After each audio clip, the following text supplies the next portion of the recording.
ولا تكونوا كالتي نقضت غزلها من بعد قوة أنكاثا تتخذون أيمانكم دخلا بينكم أن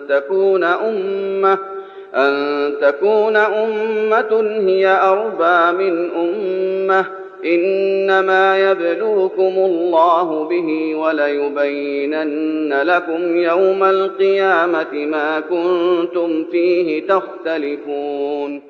الوفاء بالعهد للجماعة شرط في قبول الصلاة. بسم الله الرحمن الرحيم. قال رسول الله صلى الله عليه وآله وسلم: ثلاثة لا تجاوز صلاتهم آذانهم: العبد الآبق حتى يرجع، وامرأة باتت وزوجها عليها ساخط، وإمام قوم وهم له كارهون. أخرجه الترمذي وحسنه زين الدين العراقي والألباني. قال تعالى: إليه يصعد الكلم الطيب والعمل الصالح يرفعه. فالأعمال الصالحة ترتفع وتصعد إلى الله، لكن هؤلاء الأصناف الثلاثة لا تفتح لصلاتهم أبواب السماء، لا، بل أكثر من ذلك، فلا تجاوز صلاتهم آذانهم، لا تجاوز صلاتهم آذانهم. ولعله إنما خص الآذان لأن هؤلاء الأصناف الثلاثة سمعوا بآذانهم وعصوا بأعمالهم ولم يطيعوا، وأعاروا من لزمت طاعتهم أذنا غير واعية، كما قيل: لقد أنلتك أذنا غير واعية ورب منتصت والقلب في صمم. فما لهؤلاء الأصناف الثلاثة وما سر انتظامهم في سلك واحد؟ يبدو أنهم لم يتماثلوا في العقوبة إلا لتماثلهم في الجناية. فما هو الجامع لجنايتهم؟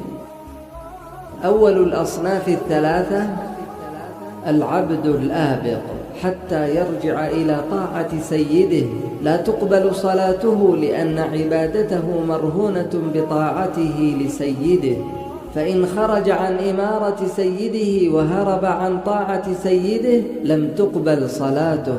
إذن سر عدم قبول صلاة العبد هو خروجه عن إمارة سيده، إلا أن يكون هروبه لإضرار السيد به ولم يجد له ناصرا كما قاله بعض الأئمة. وإذا لم تقبل صلاة العبد فمن باب أولى ألا يقبل سائر عمله. قال سيدنا النبي صلى الله عليه وآله وسلم: إن أول ما يحاسب به العبد صلاته، فإن صلحت صلح سائر عمله، وإن فسدت فسد سائر عمله. أخرجه النسائي. ننتقل إلى الصنف الثاني من الأصناف الثلاثة، وهو امرأة باتت وزوجها عليها ساخط.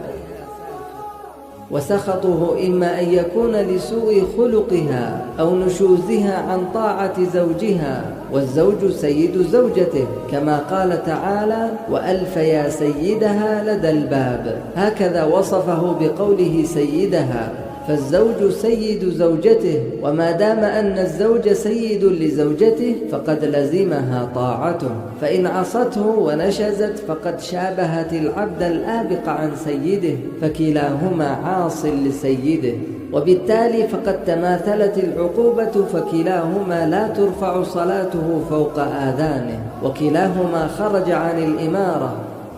قال سيدنا النبي صلى الله عليه وآله وسلم: من رأى من أميره شيئا يكرهه فليصبر، فإنه من فارق الجماعة شبرا فمات فميتة جاهلية.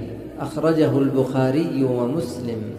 وإذا لم تقبل صلاة المرأة الناشز عن طاعة زوجها فمن باب أولى ألا يقبل سائر عملها، كما قال النبي صلى الله عليه وآله وسلم: إن أول ما يحاسب به العبد صلاته، فإن صلحت صلح سائر عمله، وإن فسدت فسد سائر عمله.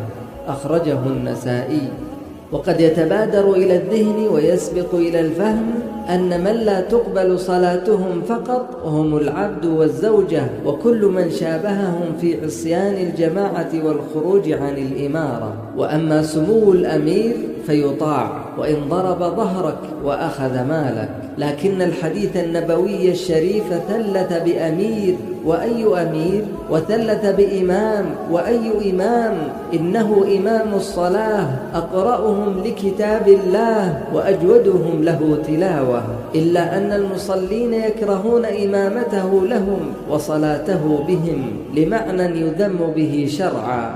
فثالثة الأثافي وثالث الثلاثة هو إمام أم قوما وهم له كارهون، فهو أيضا لا تقبل عبادته ولا ترفع صلاته ولا تتجاوز أذنه، وهو إمام صلاة فقط يصلي بالناس، لا يجور عليهم ولا يظلمهم ولا يدعوهم لفسق ولا يقيم بنوك ربا ولا يطبع مع الكفار ولا إنما فقط يصلي بهم، لكن فيه معنى يذم به شرعا، إما لكثرة كذبه أو لسوء خلقه أو لسوء صلاته تطويلا مفرطا أو تقصيرا مخلا ونحو ذلك مما يستدعي كراهية الناس لإمامته بهم، فهذا لا تقبل صلاته ولا تتجاوز صلاته أذنه. فإذا لم تقبل صلاة إمام جماعة هذا حاله، فليت شعري كيف تقبل صلاة غيره من أمراء الجور وسلاطين الظلم وملوك الإفساد. وإذا لم تقبل صلاة من أم قوما هم له كارهون فمن باب أولى ألا يقبل سائر عمله. قال سيدنا النبي صلى الله عليه وآله وسلم: إن أول ما يحاسب به العبد صلاته، فإن صلحت صلح سائر عمله، وإن فسدت فسد سائر عمله. أخرجه النسائي.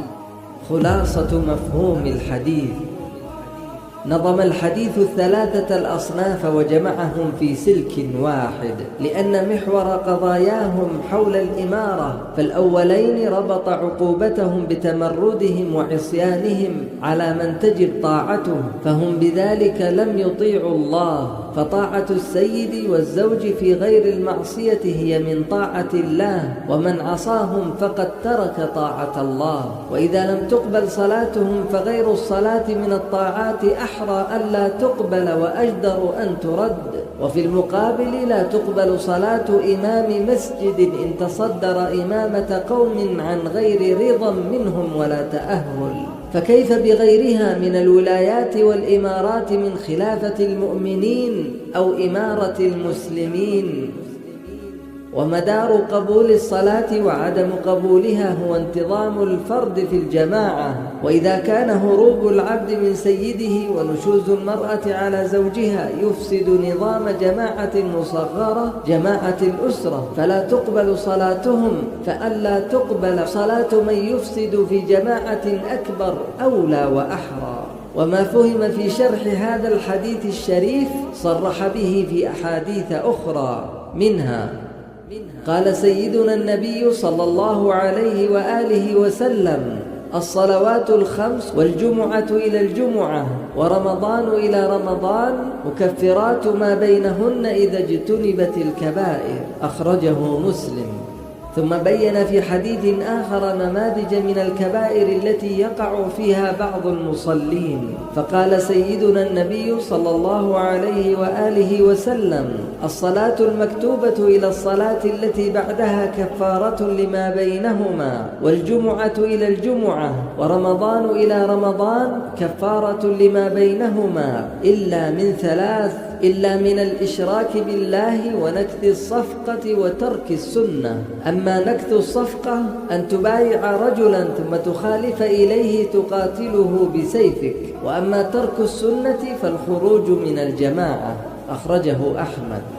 تأمل ألفاظ الحديث حيث قال الخروج من الجماعة ولم يقل الخروج على الجماعة، فتأمل.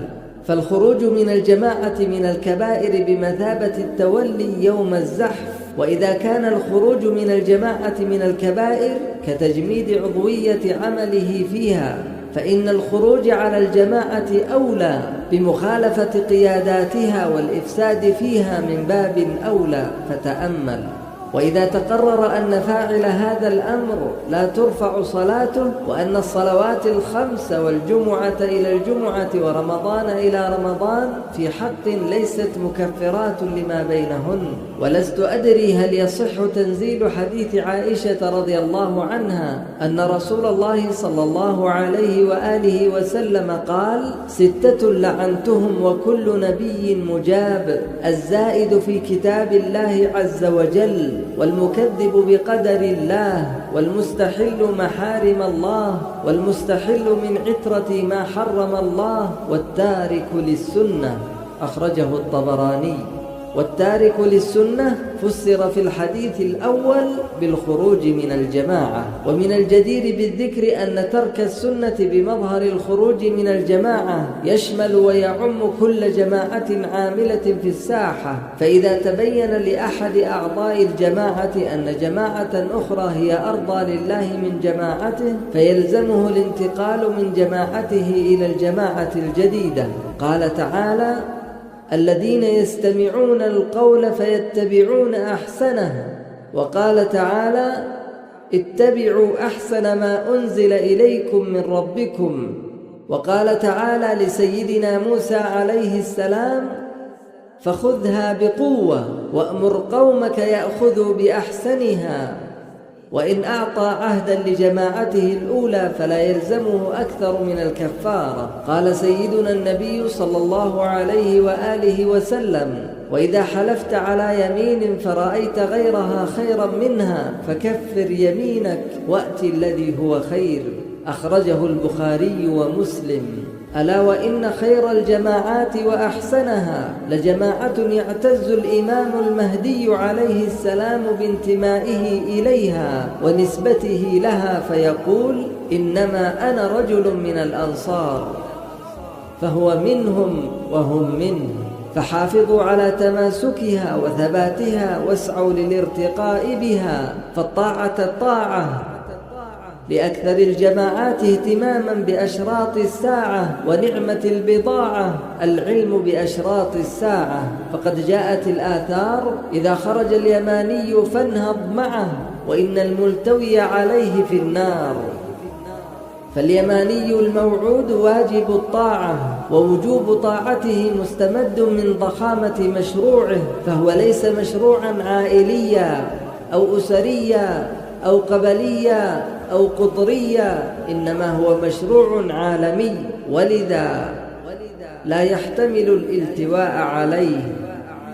ويبدو أنه عبر بمعصية اليماني الموعود بعبارة الالتواء، لأن مخالفة اليماني الموعود ستكون بأشكال من الحيل ومهارات من المكر، إما بدعوى ادعاء نصرته، أو بقديم صحبته، أو بصلته وقرابته، أو بدعوى ادعاء القحطاني وصفته. والالتواء على اليماني الموعود كبيرة من الكبائر وجريمة من الجرائم، وهذا واضح من قوله: الملتوي عليه في النار. فيحرم الالتواء عليه، وخاصة ممن أخذ منهم ميثاقا غليظا على السمع والطاعة. وقد ينجح بعض المعاهدين في اختبار ترك تناول القات أو السجارة وأخواتها، ولكنه يخفق في اختبار الرجوع إلى أولي الأمر منهم وترك مخالفتهم. وقد قال تعالى: وإذا جاءهم أمر من الأمن أو الخوف أذاعوا به، ولو ردوه إلى الرسول وإلى أولي الأمر منهم لعلمه الذين يستنبطونه منهم، ولولا فضل الله عليكم ورحمته لاتبعتم الشيطان إلا قليلا. وكم اتبع الشيطان في ترك الرجوع إلى أولي الأمر منهم. قال سيدنا النبي صلى الله عليه وآله وسلم: ليس منا من لم يوقر كبيرنا ويرحم صغيرنا ويعرف لعالمنا حقه. أخرجه الطبراني. فانعكس الأمر عند البعض فأصبح يوقر الصغير الذي هو موضع رحمة، ويعطي للجاهل حقوق العلماء، ويتجاوز الكبير. فبعد أن أعطى عهود السمع والطاعة لمن يرى فيه مواصفات اليماني الموعود، أصبح يعطي عهده لمن هو دونه بمراحل، وبذلك ألغى عهده الأول، فبئس ما استبدل. فيا خجلتاه حين يلاقي اليماني الموعود فيسأله عن الوفاء بعده، إن العهد كان مسؤولا. وقد قال سيدنا النبي صلى الله عليه وآله وسلم: إياك وما يعتذر منه من العمل والقول. أخرجه الطبراني والضياء. ومعنى الحديث: إياك أن تقوم بأمر تحتاج فيما بعد أن تعتذر منه، وخاصة بين يدي من أعطيته موثق الحب ومددت إليه يد الوفاء. فماذا أنت قائل؟ وحتى إن قبل عذرك وتقبل أسفك فلن ينظر إليك بعين من وفى بعده وحفظ عهده، والموعد الله وكفى. أحب أن أنوه عليكم أيها الأنصار بأن والدي قد أمرني وحرص علي بالسمع والطاعة أنا وأهل بيتي لمشايخ الفصل، وأيضا كان والدي يخضع الكل لمشورة الفصل. فأحب أن أقول لكم بأني أنا باقي على عهد والدي، فهل أنتم باقون على العهد؟ وجزاكم الله خير.